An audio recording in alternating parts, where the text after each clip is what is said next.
Yeah, I like this idea. Like, if you think about it, you think about a car.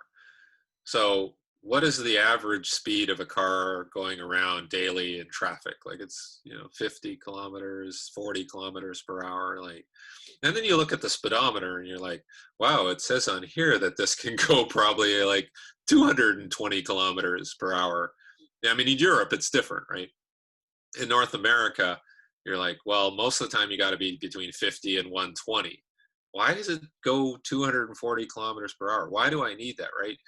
And you don't need that, but certainly having that ability to having that horsepower to do other things like accelerate, go up a steep hill, pulling a trailer, whatever. So it's nice to have that ability, that so you have this maximal capability, but most of the time you're operating here.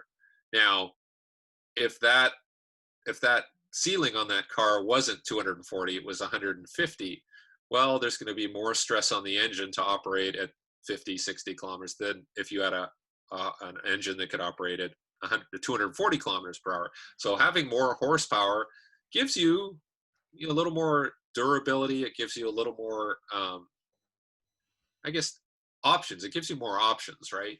And I think that's the same thing in team sport. If all you can run is, let's pick an arbitrary number. Like, say you can run, your maximum is 30 kilometers per hour.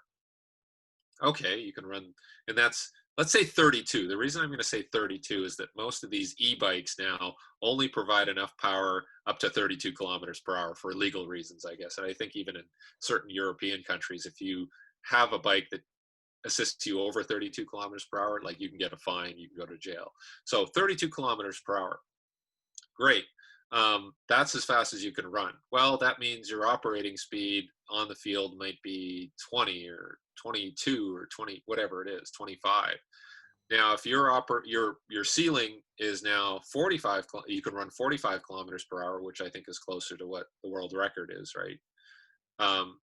Now operating at 30 kilometers per hour is really easy. You can do it all the time because it's just a submaximal output. And so I think you want to raise that ceiling as high as possible, not because they're going to be running that in the game, but now they can do those lower speeds more effectively with less stress on their body.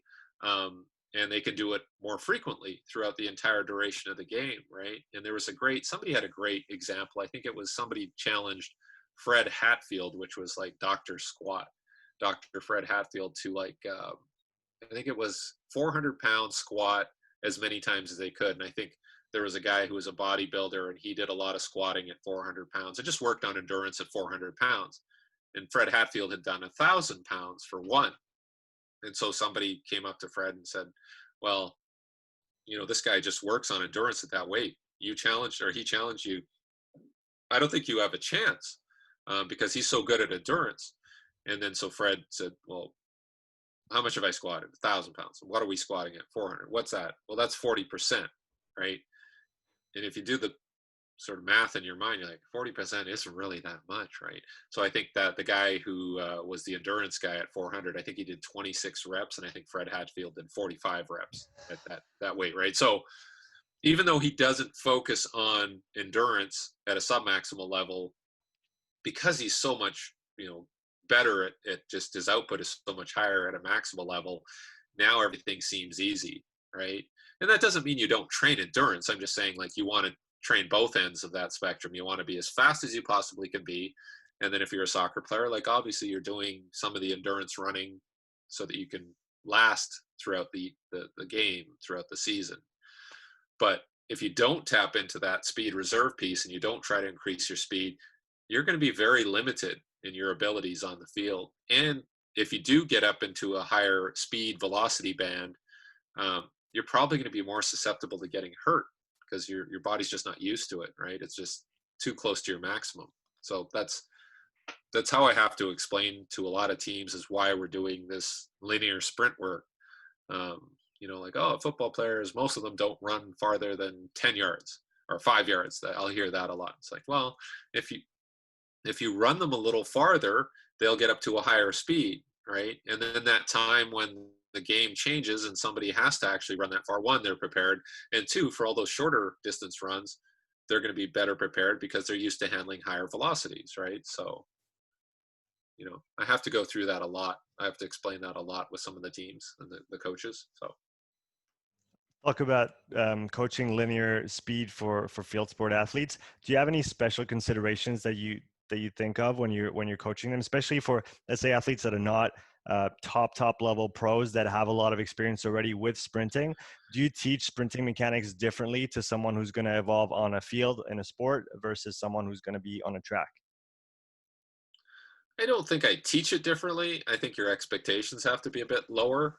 Like I said, even with that Olympic weightlifting example, it's like, sure, you want everybody to look like they have perfect technique and that's the goal, but usually you won't have a lot of time to work on that. So you have to kind of compromise, which is hard for people to do. So you go, okay, well, it looks close enough, which doesn't sound like, very precise, but that's the world we live in. Like if you work with team sport athletes and you ask the coach, like, how much time can I have to work on linear speed? You'll be lucky if you get 15 minutes, 20 minutes, right?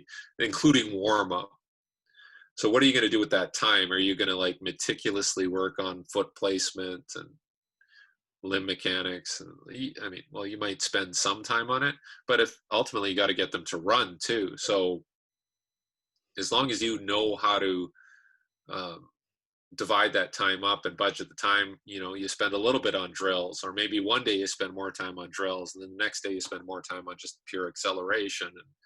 And so that's the difficulty with the team sport, because if you're working with a track athlete,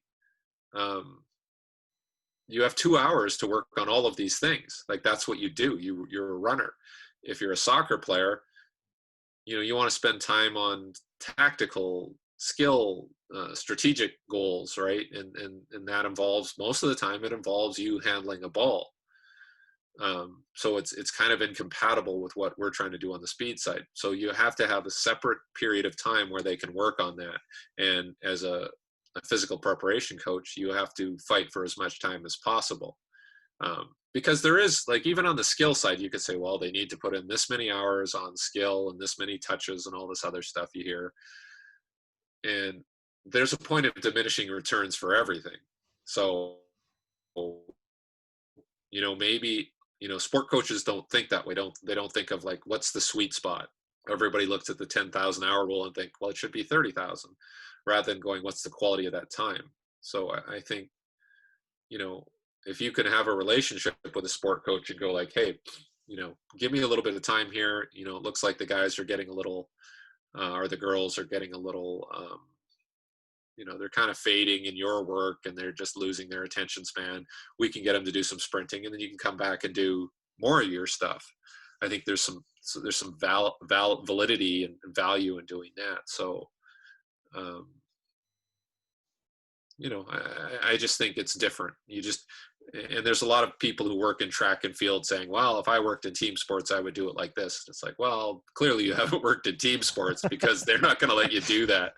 Like, I'm going to take over everything. I'm going to tell them how it is. It's like, well, you're not going to have a job. So there has to be some compromise and there has to be some modification, and you do the best you can, right? It's not going to be perfect. It's never perfect, right? So that's the one thing I always tell people that want to, work on these things with team sport athletes is, be prepared to be disappointed.